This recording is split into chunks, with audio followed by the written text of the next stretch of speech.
All right, y'all, what's going on? It's Combo Breaker 99 back with another video. All right, y'all, so y'all know I was going to talk about this when I saw this on IG on Bert_MMA.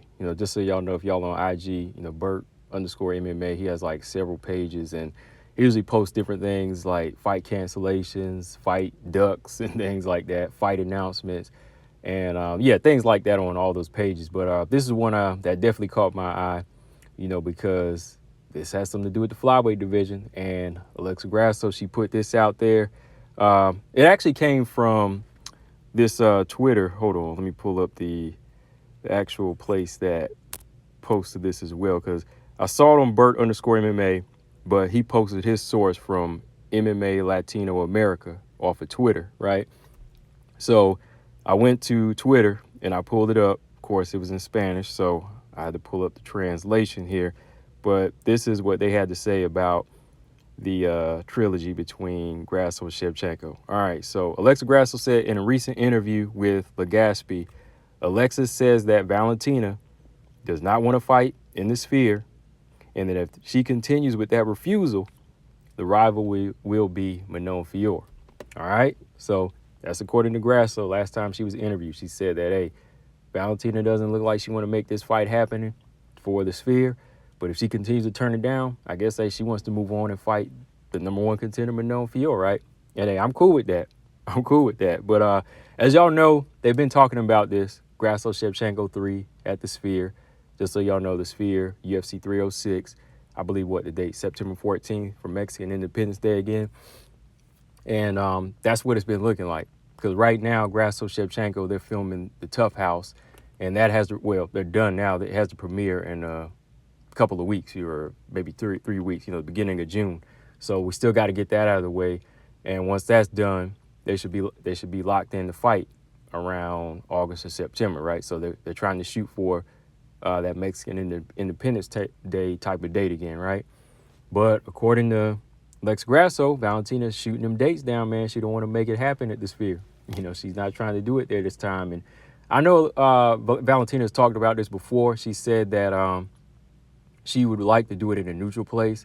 They done it here in the first fight. They done it here in the Sphere second fight. This time around, she wanted to do it somewhere neutral, or like in Kazakhstan, where it's not going to be favored for Grasso, like not a Mexican audience, right? That's what she wants to do. That's why I believe Grasso believes she's been turning it down. But at this point, I don't really think she has much say. They're pretty much locked in as far as, promoting this fight and getting the ball rolling, right? Because they already got the show going. They're promoting this thing. So I think they're going to try to get this thing rolling now, because they got to make this happen, because, number one, we got this division rolling. This division is still thriving. We got other girls here that are ready to fight. They ain't trying to wait for a third fight and try to see these girls push this out. They want to fight like Manon does, right? Manon already said she'd like to be a stand-in or a backup fighter for whoever pulls out of this one, right? Or if Valentina pulls out. So, yeah, that's where they at with this whole situation now. Alexa says that Valentina is not being cooperative, I guess, or she's just kind of turning this Sphere fight down.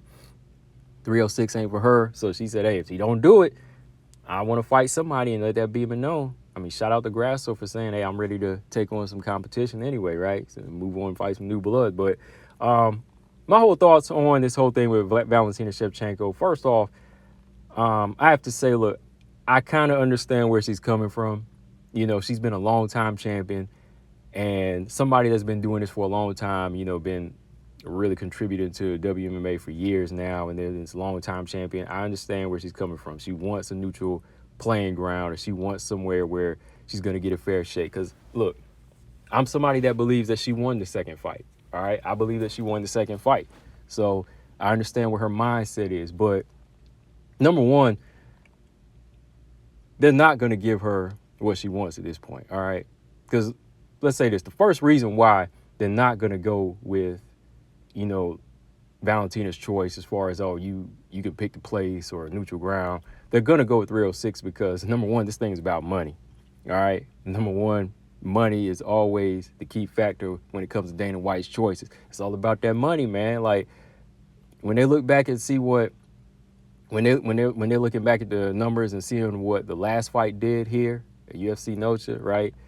they're looking at it like, oh man, like these numbers is crazy, right? You know, Dana White, I was talking about this in a bunch of videos. Dana White was like, hey man, like our numbers were crazy. You know, our numbers were better than boxing.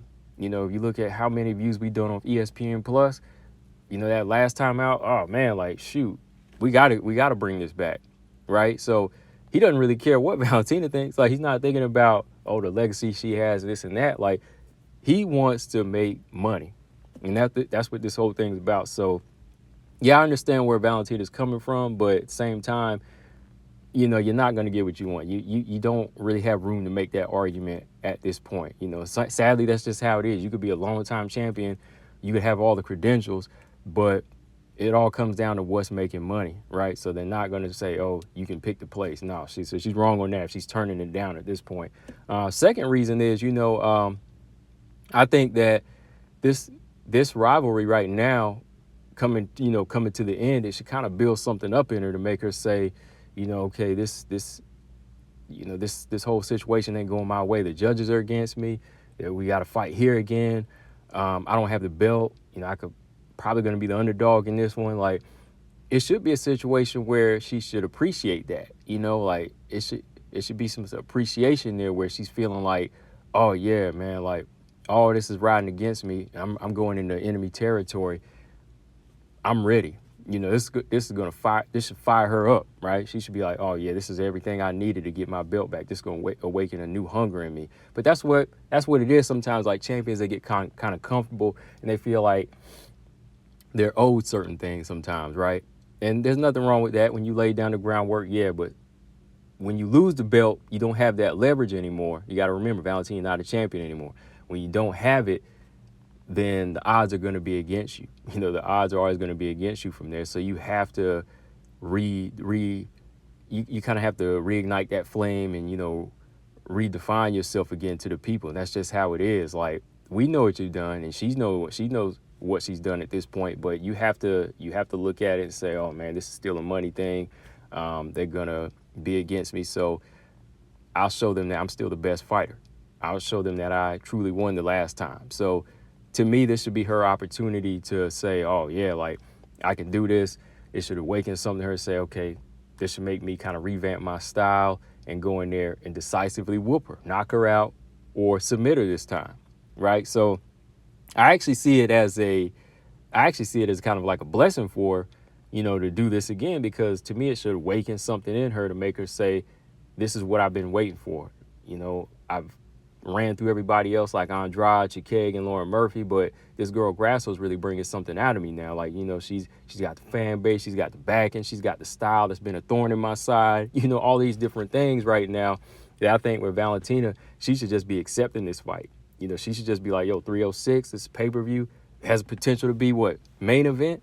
This would be her first main event too. Like, let's say if they do, right? Like, let's say if they do put this on for UFC 306, right? Let me make sure I got my dates right. Hold on now. Because they got it listed here. UFC 306 is an upcoming main event. Yes, it's an upcoming MMA event that will take place September 14th at the Sphere in Las Vegas, right? So they have the potential to be the main event here. So, you know, why not? You know, don't turn this thing down. Like, why turn this opportunity down? Like, this could be her first main event. I'm not sure if they will, but I'm just saying, like, this could be her first main event on a pay-per-view. You know, so I think, you know, Valentina, she should be behind this thing. You know, she should be behind this thing 100%. Because again, you're not the champion, and this is that one opportunity that you could have been looking for. You know, towards the end of your career, like you can finally say you headlined a pay-per-view, right? So that's where I'm coming from with it. Like, if she is turning it down, please stop turning it down. Just go ahead and end this thing. This should be some fuel to her fire to get her going, to get Valentina going, to prepare for one of the toughest fights. Because, like I said, I think Alexa Grasso is really bringing something out of Valentina that she's never witnessed before or experienced in her career, which is good. And, you know, she should be reacting in a way where it's like, man, like, the odds are against me. People aren't really remembering what I used to do. So let me show them what I'm really about, and let me show how I react when the odds are against me, right? That's how I think that Valentina Shevchenko should be approaching this thing. But on the other side, man, shoot, Manon Fiorot, you know what I mean? Like Manon, like, hey, Manon already said she'll be that stand-in. You know, she'll come in as the backup fighter. But Grasso, she ready to move on too. It seems like, you know, she's like, hey, if Valentina don't want it, there's another girl that deserve it, and I respect Alexa Grasso 100% for that. Like, Alexa Grasso sees who's fighting their way up, because she was like, oh, not Macy right now, right? But she knows that Manon is next and number one, so she'd like to move on and fight somebody different. You know, that's a dangerous fight. That's a good competitive fight for Alexa Grasso too. So I would like to see that too. Like, if this thing don't happen, we can move on and do this. And either way, it's still gonna work out, because like I said, there are no bad matches right now. There are no bad matches at 125 right now. But I would really hate to see Valentina blow this opportunity, you know, to be on 306. Had the potential to be the main event pay-per-view too, especially when that last card did so well. I know the last one was what? Was the last card like a UFC fight night, right?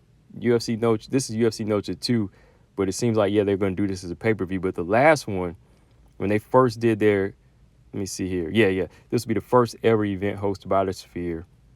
This marks the promotion's second noche at UFC. Okay, yeah. This the first ever event hosted by the Sphere. Okay, got you. This is the first event hosted by the Sphere, and this will mark the promotion's second noche event, all right, which is represented by, you know, celebrating Mexican Independence Day. Okay, yeah. So first event there at the Sphere, but, you know, this is the second Mexican Independence Day that they're actually doing. And I understand Valentina feels like that's against her, right? Because with it being on Mexican Independence Day, they're going to be looking for Grasso to get the victory, right? I understand that. Everybody knows that. That's just why this whole thing is going down, and that's why she's not accepting it, right? Because she feels the judges and everybody's going to be against her. But to me, that's fuel to the fire to evolve her style, go in there, be a little bit more offensive, you know, maybe work on some different things. I might talk about this in the video. You know, maybe she need to work on being a little bit more offensive, like not leaving her chin out there necessarily, but work on an offensive style where she'll go in there and get the finish, you know, as she was working off the jab last time, you know, go in there and really start to put that power and that pop on Alexa Grasso this time, and look for the finish. You know, don't draw it out. You know, be first on the ground and get those takedowns and look for the finish this time, you know. So if the judge is going to be like that, that's what I'm saying, man. Like, if it's over here, this should be awakening something in Valentina to make her say, all right, it's time to work on this style. We're going to go in there and kill this time. You know, no question. We ain't going to leave any questions unanswered, you know. So, yeah, that's where I'm at with this one, too, you know, after just kind of looking at that. And I haven't really heard Valentina speak out on it myself, you know, which I'll come back and talk about. But if that's what Alexa said right now is the hold up, I just wanted to give my thoughts. And those are the main reasons why, you know, I think she should just go through with this fight. I mean, she don't really have any say in it right now. She doesn't hold a belt, you know.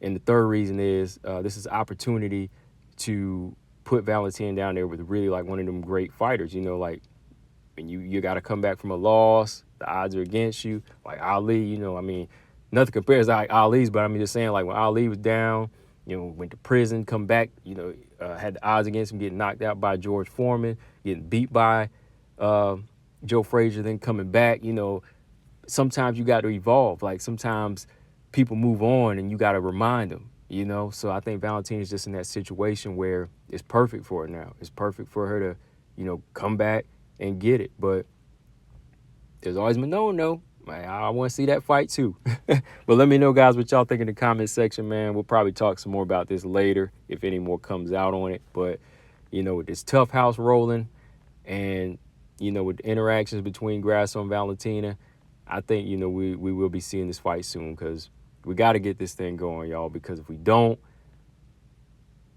Aaron, Manon, Macy, all these girls going to be waiting for another year in 2025 for a title shot. And we ain't trying to have that. Combo Breaker 99, I'm out. Subscribe. Peace.